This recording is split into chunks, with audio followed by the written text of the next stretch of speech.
नमस्कार, बहुत स्वागत है आप सभी का। मैं हूं आपके साथ नैना यादव। आप देख रहे हैं इंडिया डेली और शाम के 5 बजने को वक्त है और खबर माहौल तगड़ा है वाली आपको बताएंगे। सबसे पहले जान लेते हैं आखिर बीएसपी सुप्रीमो मायावती ने किस तरह से सुप्रीम कोर्ट के आदेश के बाद में प्रतिक्रिया दी। दरअसल बीएसपी सुप्रीमो मायावती ने सुप्रीम कोर्ट के आरक्षण वाले जो फैसला आया है एससी आरक्षण में क्रीमी लेयर का विरोध करते हुए उन्होंने क्या कहा है वो आपको सुनाते हैं। पुनः उप वर्गीकृत सब क्लासिफिकेशन अर्थात सब क्लासिफिकेशन किए जाने को मान्यता प्रदान की गई है, जिसको लेकर और भी बहुत सी बातें कही गई हैं। उनसे हमारी पार्टी कतई भी सहमत नहीं है।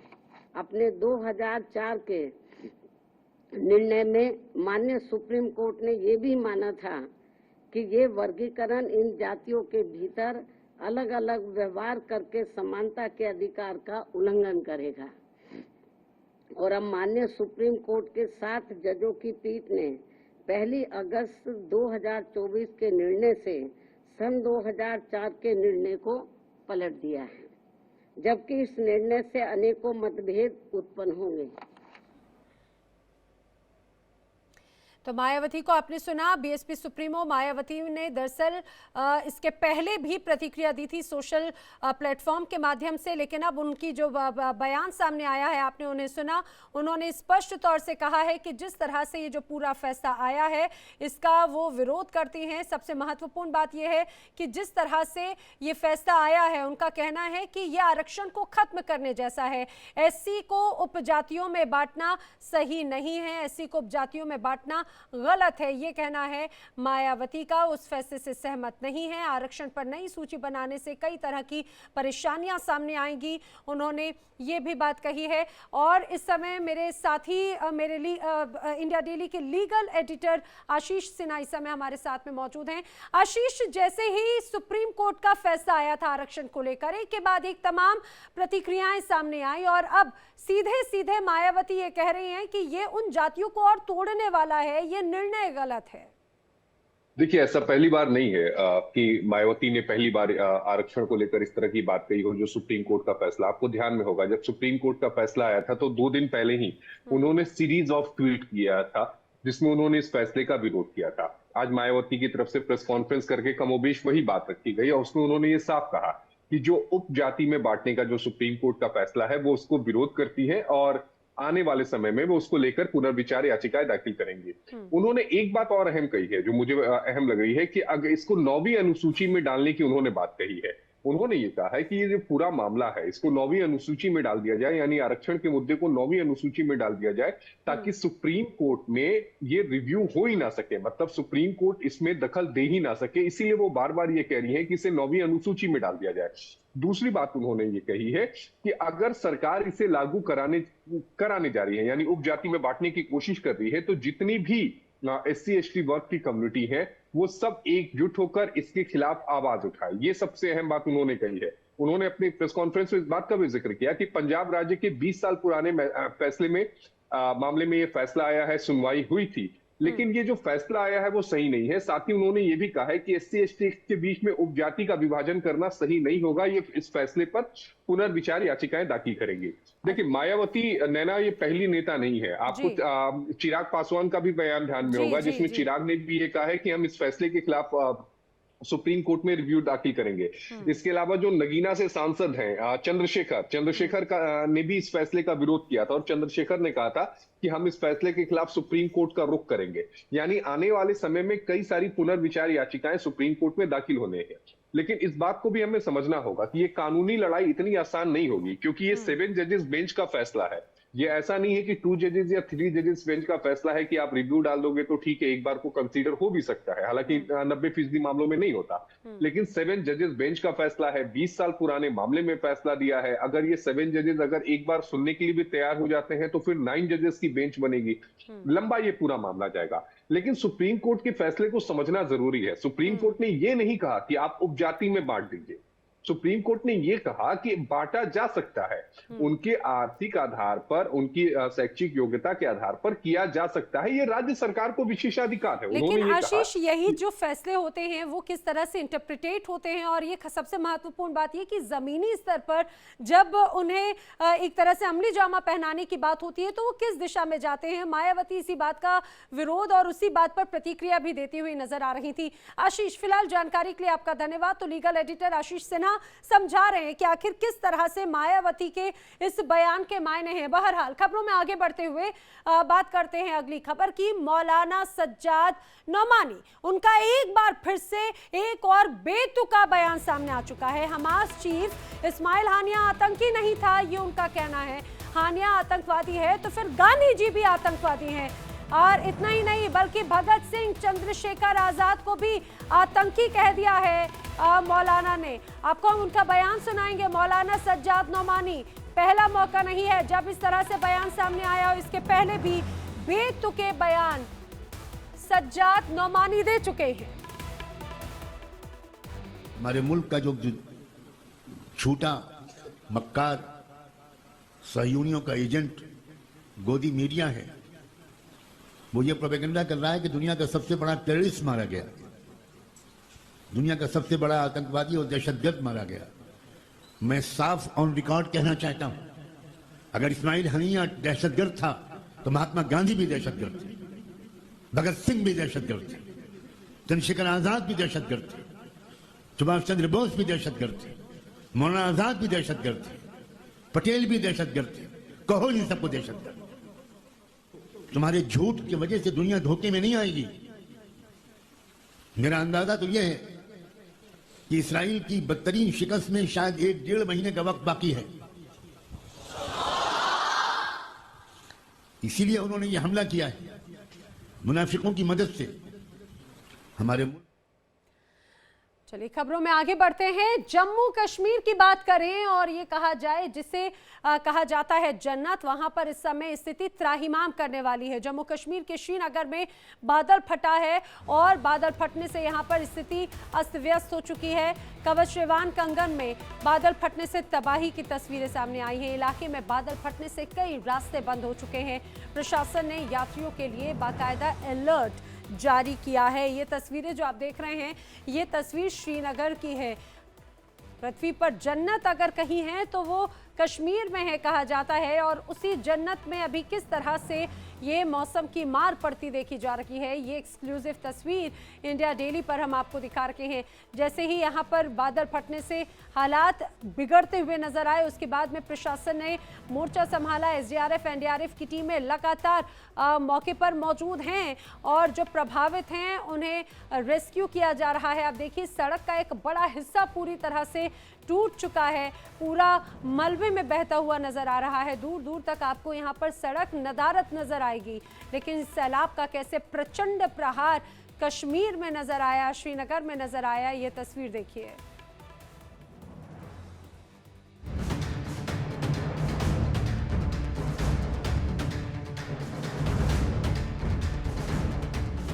केरल और हिमाचल प्रदेश के बाद अब जम्मू कश्मीर में बादल फटने से भारी तबाही हुई है। रविवार को जम्मू कश्मीर के गांदरबल जिले के चेरवान कंगन क्षेत्र में अचानक भारी बारिश होने से भारी नुकसान हुआ है। बादल फटने से आए मलबे में कई गाड़ियां और घर दब गए, कुछ घरों में पानी घुस गया। अभी हम स्पॉट पे हैं, आप देख रहे हैं कि ये ऊपर से जो ये लैंडस्लाइड आया हुआ है, तो इससे जो हमारा ये जो श्रीनगर लेक कौमी शाहरा ये बंद हुआ है। और दूसरा जो लो लाइंग हमारे यहाँ पे जो कुछ हाउसेस है इनको डैमेज हुआ है। यहाँ पे एक हाउस है काफ़ी डैमेज इनको भी हुआ है। हमने वहाँ पर भी एसेस किया हुआ है और हमारे कंसर्न जो पटवारी या गिरदवार साहब है वो भी इस मोहल्ले का जो है असेसमेंट कर रहे हैं कि कितना नुकसान हुआ है। पड़ाव बल के पास श्रीनगर लेह रोड पर कई फीट मिट्टी आने से आवाजाही बंद हो गई। जिला प्रशासन ने लोगों को सुरक्षित स्थानों पर पहुंचाने के लिए मलबा हटाना शुरू कर दिया। गांदरबल के चेरवान कंगन इलाके में कुदरत का कहर टूट पड़ा। यहाँ बादल फटने की वजह से खेती को नुकसान पहुंचा है। इसके अलावा यहाँ के पड़वबल के पास नहर ओवरफ्लो होने की वजह से सड़क पर कीचड़ जमा हो गई है, जिसके कारण एसएसजी रोड बंद हो गए हैं। अच्छी बात यह है कि यहाँ से अभी तक किसी के हताहत होने की खबर नहीं है। काफ़ी कैबरी जमा हुई हैं, तो अलबत्ता शुक्र है कि जानी नुकसान नहीं हुआ है। उधर हिमाचल के मंडी में राजपन गांव में एक शव बरामद होने के साथ ही 3 जिलों में बादल फटने से आई बाढ़ में मरने वालों की संख्या बढ़कर 9 हो गई है, जबकि रेस्क्यू टीम करीब 45 लापता लोगों की तलाश कर रही है। आपको ये भी बता दें कि हिमाचल के 3 जिलों शिमला, कुल्लू और मंडी में बादल फटने के बाद लापता हुए करीब 45 लोगों का पता लगाने के लिए बचाव अभियान शनिवार को फिर से शुरू हो गया, लेकिन अभी तक कोई सफलता नहीं मिली है। NDRF, SDRF, ITBP, CISF, police और होमगार्ड की टीम के कुल 400 बचाव कर्मी ड्रोन की मदद से रेस्क्यू चला रही है, ताकि घाटी की खूबसूरती बनी रहे। Bureau report, India daily. Himachal Pradesh में भी इसी तरह से हालात हैं। आपको बताएं, हिमाचल प्रदेश में सेना का रेस्क्यू ऑपरेशन अभी भी जारी है। जिस तरह से यहां पर लगातार बारिश से बाढ़ आई और यहां पर हालात अस्त व्यस्त हो गए, सेना ने अस्थायी पुल बनाकर कई लोगों को बचाया है। रामपुर के समेज में राहत बचाव कार्य किस तरह से जारी है, तस्वीरें आपके सामने हैं।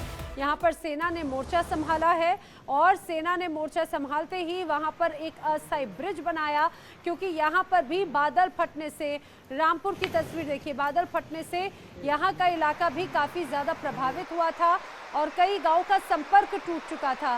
देखिए, पानी का सैलाब इतना ज़्यादा तेज़ है, जाहिर सी बात है यहाँ पर कोई निकल पाए ये भी अपने आप में बेहद मुश्किल है, लेकिन अस्थायी ब्रिज सेना की तरफ से बनाया गया।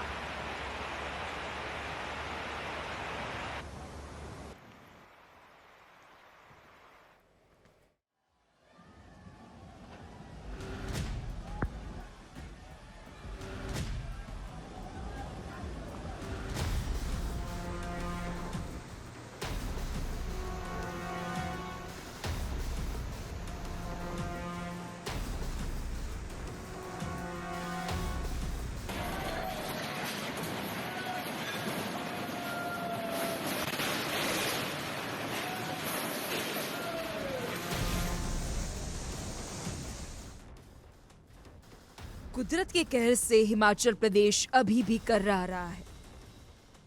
रामपुर के समेज में 31 जुलाई की रात को आई त्रासदी का आज चौथा दिन है। समेज गांव में आई बाढ़ ने पूरे गांव को तबाह कर दिया है। गांव में रहने वाले 36 लोगों को आसमानी आफत अपने साथ बहा कर ले गई।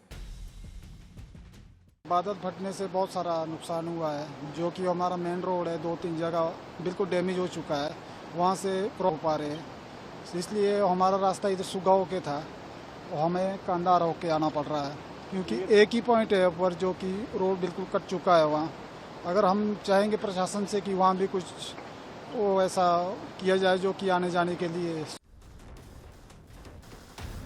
जिला प्रशासन की तरफ से पिछले 1 अगस्त से ही समेज में लापता लोगों की तलाश के लिए रेस्क्यू एंड सर्च ऑपरेशन चलाया जा रहा है, लेकिन अभी तक इन लोगों का कोई सुराग नहीं मिल पाया है। हमारे 4 गांव है मेनली जो जिनकी कनेक्टिविटी अभी बाय रोड हमारा जो संपर्क हो रही है, तो उसकी रिस्टोरेशन के लिए ऑलरेडी पीडब्ल्यूडी डिपार्टमेंट द्वारा उसका कार्य शुरू कर दिया गया है। मीनवाइल हमने क्या किया, यहाँ पे टेम्परेरी ब्रिज भारतीय सेना ने यहाँ पे सेटअप किया है, ताकि जो ऑन फुट अगर लोग क्रॉस करना चाहते हैं तो यहाँ से इसको किया जाता है। बताया जा रहा है कि लापता 36 लोगों में 18 महिलाएं, 8 बच्चे और 10 पुरुष शामिल हैं। सेना, NDRF, SDRF, police, home guard, CISF search operation में जुटे हैं। सर्च ऑपरेशन में लाइव डिटेक्टर डिवाइस का इस्तेमाल किया जा रहा है। सिफर डॉग को भी सर्च ऑपरेशन का हिस्सा बनाया गया है। आपको बता दें, इस भीषण आपदा के बीच रामपुर कोषाधिकारी कार्यालय रात 12 बजे तक खुला रहेगा, ताकि आपदा राहत कार्य प्रभावित ना हो। देखा, अभी तो मैं आपको आपदा प्रभावित के मामले में ये कहना चाहूँगा कि कम से कम 700 करोड़ रुपए का अभी नुकसान हुआ है और 55 के करीब लोग लापता है, जिसमें कुछ डेड बॉडी रिकवर हो गई है। अभी क्योंकि डेड बॉडी में हमने युद्ध स्तर पर कार्य शुरू किया है। बताया जा रहा है कि समेज में जारी सर्च ऑपरेशन में 300 से ज्यादा जवान शामिल हैं। इनमें एनडीआरएफ के 67, पुलिस के 69, आईटीबीपी के 30 जवान, आर्मी के 110 जवान और सीआईएसएफ के 25 जवान शामिल हैं। जबकि सुन्नी में चल रहे सर्च ऑपरेशन में 31 सदस्य टीम शामिल है, जिसमें एनडीआरएफ के 30, एसडीआरएफ के 14, पुलिस के 7 और होमगार्ड के 10 कर्मी तैनात हैं। तो आज स्पेशली एक युद्ध स्तर पर काम करेंगे, जिसमें जेसीबी भी हमारे पास अभी जो कल की इन्फॉर्मेशन है 5 जेसीबी यहाँ पहुँच चुके हैं और सब टास्क फोर्स को जो अलग अलग काम दे दिया गया। आज भी कौन आदमी कहाँ कर, आज सुबह 7 बजे का टाइम था तो सभी 7 बजे जो है पहुँच चुके हैं। तो आज कुछ संभावना है कि डेड बॉडीज कुछ मिले हमारे को, कुछ बॉडीज तो जो लोगों द्वारा, लोकल लोगों द्वारा जो बताया गया कि कहाँ संभावना हो सकती है। कुदरत के इस कहर के बीच मिशन जिंदगी की ये तस्वीरें देखिए। रामपुर के समेज में बादल फटने से प्रभावित क्षेत्रों में फंसे लोगों को कैसे बचाया।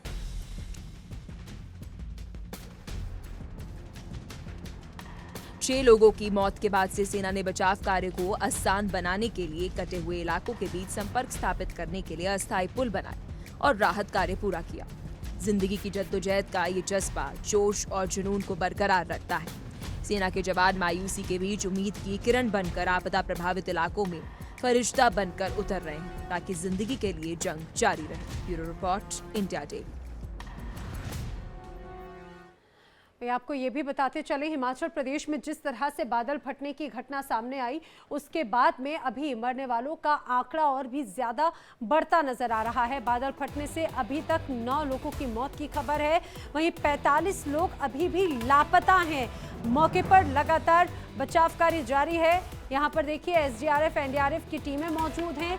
कई जगहों पर सेना ने भी मोर्चा संभाला हुआ है और रेस्क्यू ऑपरेशन अभी भी जारी है। लेकिन जिस तरह से 9 लोगों की मौत की पुष्टि की जा चुकी है, 45 लोग अभी भी लापता हैं।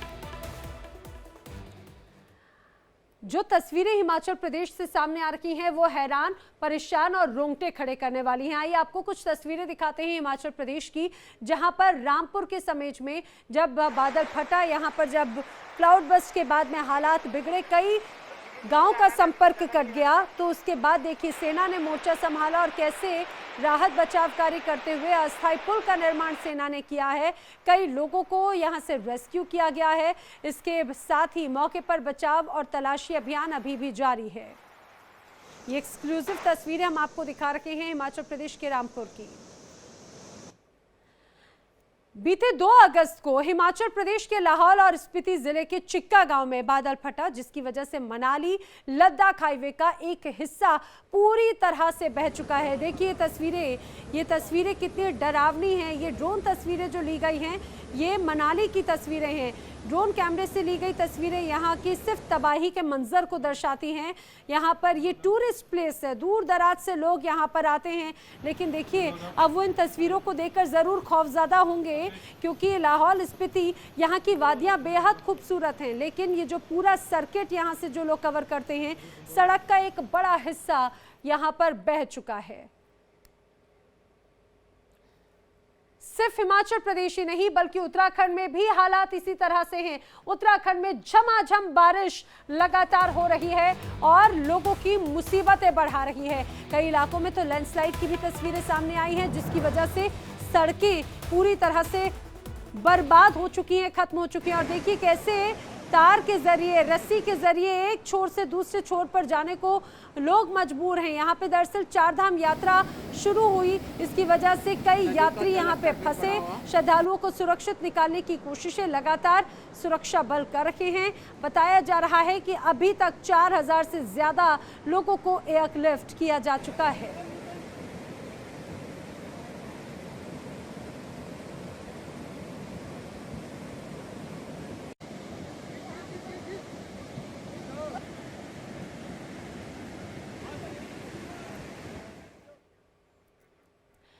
सिर्फ पहाड़ी नहीं, जमीनी स्तर पर भी ऐसे ही हालात हैं। आपको उत्तर प्रदेश के कुशीनगर के हालात दिखाते हैं, जहां पर खुद मुख्यमंत्री योगी आदित्यनाथ पहुंचे हैं। यहां पर जो जिस तरह से ये बाढ़ प्रभावित इलाके हैं और एक मासूम बच्चे के साथ में किस तरह से अपना वक्त बिता रखे हैं सीएम योगी आदित्यनाथ, उसके साथ में खिलौनों के साथ में खेलते और उसे खिलाते देखे जा सकते हैं।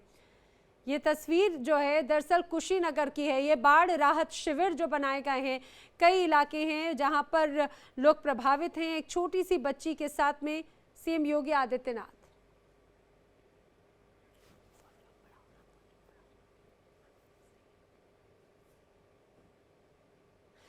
सीएम योगी का इसके पहले भी बच्चों के साथ का स्नेह हम पहले भी देख चुके हैं और अब एक बार फिर से देखिए, उस बच्ची को पहले उन्होंने माला पहनाई और उसको अपने हाथ से खाना खिलाते हुए नजर आ रहे हैं। पहले बच्ची को खिला रहे थे और अब इसी तरह की एक और तस्वीर ये देखिए, बेहद खूबसूरत है, एक्सक्लूसिव तस्वीर है ये उत्तर प्रदेश की, जहां पर कुशीनगर में, दरअसल कुशीनगर में भी लगातार हुई बारिश की वजह से कई इलाके बाढ़ग्रस्त हैं और कई परिवार प्रभावित हैं। अब ऐसे बाढ़ प्रभावित लोगों के लिए बाढ़ राहत शिविर लगाए गए हैं, राहत सामग्री वितरित की जा रही है और खुद लगातार सीएम योगी आदित्यनाथ अलग अलग मौकों पर जाकर उन स्थितियों का, हालातों का जायजा ले रहे हैं और जो तमाम तैयारियां हैं वो खुद देख रहे हैं। इसी बीच इस बाढ़ राहत शिविर में सीएम योगी आदित्यनाथ पहुंचे, एक छोटी सी बच्ची के साथ में खेलते, उसे खिलाते हुए नजर आए।